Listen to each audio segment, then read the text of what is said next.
So good evening, friends. Let me congratulate UNESCO, Namita Vikas, the Ministry of Urban Affairs and all others who are involved in working on this blueprint, as well as for working out on a roadmap for financing of water for India in future. We all know that no one can survive without water.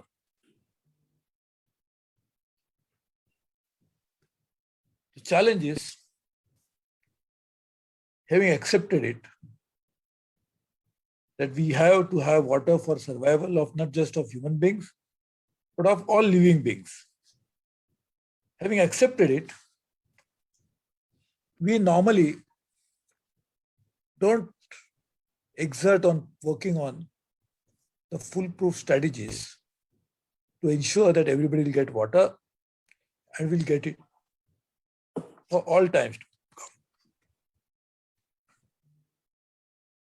And just now I was very happy that you made this presentation about various risks and all the things, whether they're regulatory, there are policy issues and many others. But one point you didn't mention, though you mentioned some aspect, you put some part of it.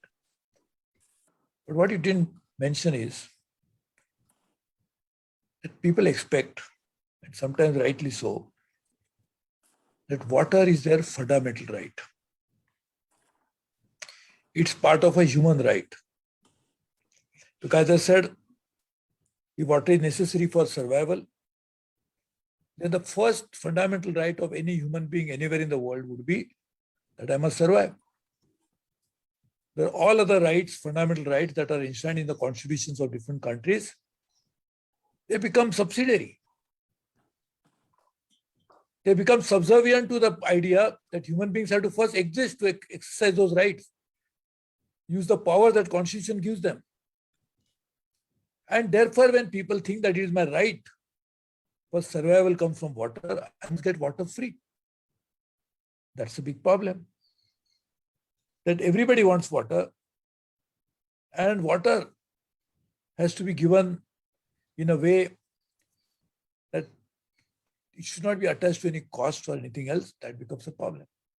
And therefore, one of the big problems in financing of water infrastructure would be there would be financiers, whether government, private sector, international organizations, private equity, and many others. But fundamental question is water really, can we charge for it? And if you cannot, for whatever reason, then how does financing becomes operational? So the fundamental question therefore is changing the mindsets of people and making them understand that water is necessary for many reasons, as I said, even for nature. It's a very interesting relationship of water with nature. That water is available because of nature. If there is no nature, there is no water. If there is no forest, there is no water. In fact, now there is a big effort that is going on in Sinai desert to create a new forest, which they had lost because of human intervention. The human beings are trying to create a new forest. But what is the reason? Why it is the reason? That they realize if there is a forest, the water will come. The rainfall pattern will change. The precipitation will happen. So ultimately, people have to realize, and everybody has to realize, that nature is a creation of water, creator of water. And therefore,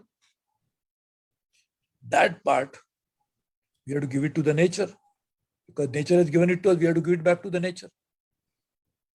Can you finance it? That is something which you must think about.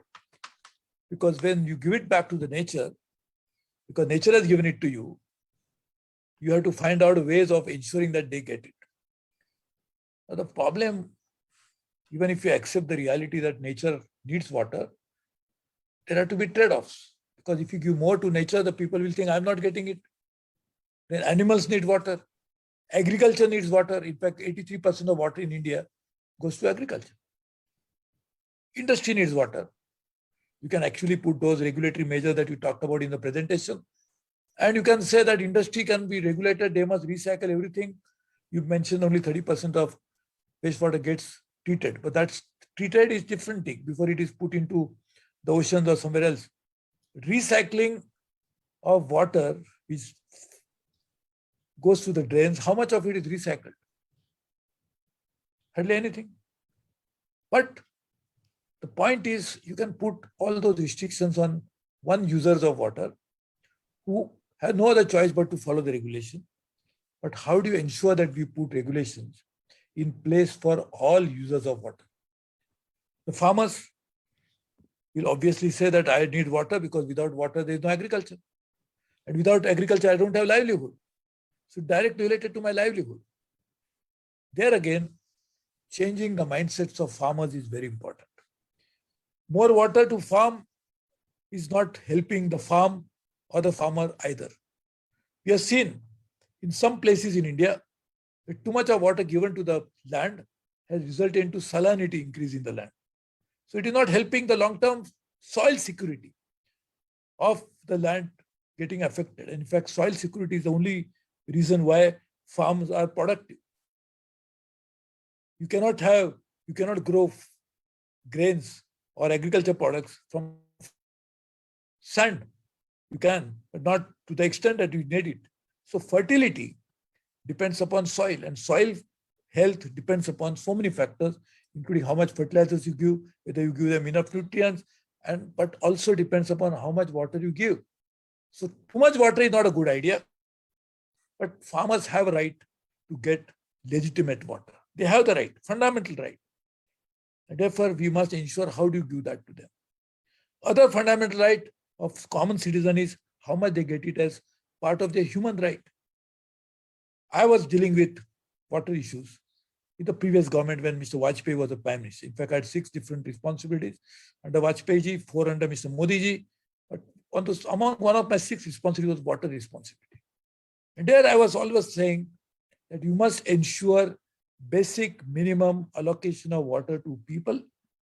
Those who cannot afford it, probably as their human right, they must be given it at a good quality water. And secondly, to the farmers, because without that they cannot carry out, particularly the marginal farmers. Having agreed with this, that also opens up very important possibilities of financing infrastructure for water.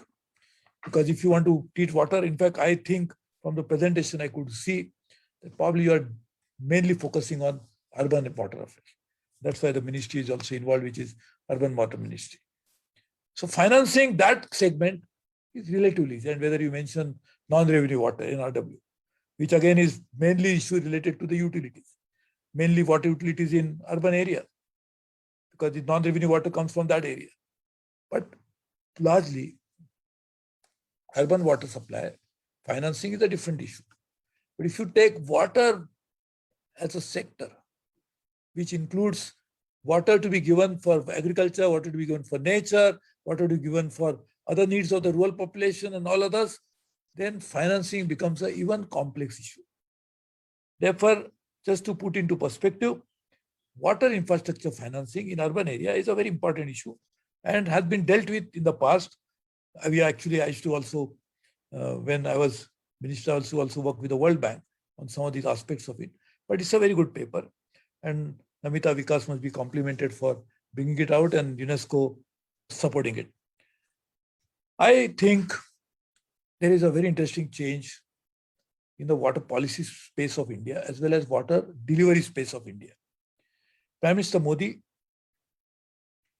has created a new water resource ministry, which includes so many other departments which are otherwise being handled by different ministries. In fact, when I was dealing with water in 2002, and I had submitted a report to the Supreme Court about the dealing with water issues, I'd say there were 13 departments, 13 different arms of the government which are dealing with water. I'm glad that many of them have been now clubbed under one ministry, and Jal Shakti Ministry has been created, and Prime Minister is now working on providing good quality water through the tap. through the people of India. That's a very important development, particularly in the rural areas. And I think this will go a long way in addressing so many issues. As I think the UNESCO representative in India mentioned, health is a very important issue.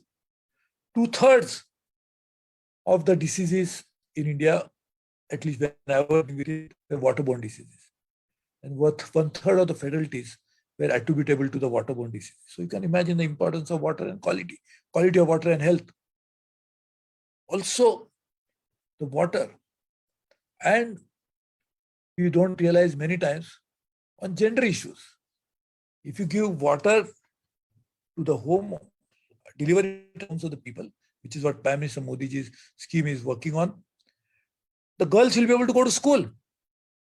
Whereas girls are not allowed to go to school because they have to go and fetch water. The women have to walk miles to get a bucket of water. Now the same women can be gainfully employed. If nothing else, they can be relaxed at home and their health will improve. So gender issues and water has a direct connection.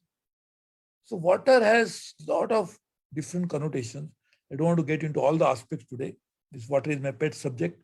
In fact, it's like touching a raw nerve for me. When you talk about water, I'll keep speaking indefinitely. But I would therefore request you that taking this first important step, and particularly preparing financing aspect of it, is a very important stage. Because there's always a problem for water sector, financing is a problem, particularly for the urban utilities. If you go to them, they're all virtually bankrupt. One of the reason is, you can say very simple reason, NRW, non-revenue water. The leakages, the seepages that happen in the water sector. So problems are quite well known. And as you correctly pointed out in the blueprint, and Namitaji needs to be complimented for it, is the gaps that exist and how do you bridge those gaps. It's a very important issue. We need to create a seamless policy infrastructure so that people will be able to come forward and do this. But as I said, if you can convince the people, change the mindset is very, very important. And that's a part of a social issue. So it's not telling them from different perspective, but telling them from a perspective which will benefit the people themselves. And if you can take that as a starting point for bringing breakthroughs in water sector ideas, I think that will go a long way in ensuring sustainability in water supply to the people of India. I really compliment you.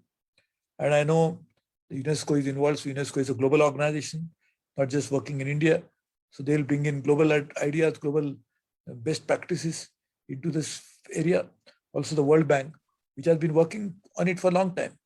In fact, I was working with World Bank, not working for World Bank. They never paid me, but I used to work with them to work on many of these water issues for a long time, including transnational water issues. I dealt with that through Track 2.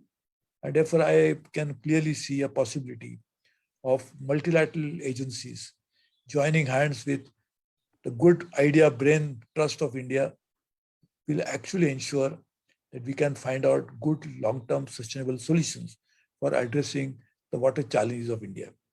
As it was mentioned, our sustainable development goals are related to that. Another dimension, the climate change, is going to put water as the biggest risk factor for the country and for the world actually, but more for India, because we have only 4% of the fresh water of the world and almost 17% of the population which shares it. And much of the water is also flowing to India through international water sources. And that is why we really need to look at it from global perspective. And the Himalayas, which is the water tower of the world, actually provides water to not only India, to Southeast Asia, to east part of East Asia. And that water is under threat thanks to climate change. And therefore, how are you going to deal with this is going to be an extremely important issue. So there are many, many dimensions to this issue. I am not going to touch upon all of that because I have to also attend some other program. More importantly, I would like to confine myself, as I always do, to the subject matter. And I will wish you all the success. And I really hope that this particular document will trigger a thinking in the country as to how to address water problem. And one of the reasons water problem is you have to invest. Invest means financing. So what she's saying is absolutely right. If you don't invest, how are you going to get the benefits out of it? And if you want an investor to come in, whether it's from public sector or private sector, investor would know, has to know many, many things, including the risk factors. So all of these are related to one another. And therefore, I really wish to congratulate you for bringing this document and starting a new thinking and hopefully a new debate as to how to address these issues. All the best to you. I wish you all the success. Anything that I can do to take your ideas forward, I'll be more than happy to do it. In fact, including in G20, we are discussing water. This is a very important issue. And in G7, which will be there in next few weeks in UK, where not directly, but we are dealing with aspects related to this. And this shows the importance the global community at the highest level offers to the water as an important element of addressing global challenges. Thank you very much. All the best to you. Thank you very much, sir. And thank you very much for your kind words and very important key messages on mindset change and seamless policy and infrastructure. Thank you very much. And we really appreciate your inputs. And we will work, all of us will work to take these ideas forward. And we'll keep you posted on the next steps as how we grow this initiative.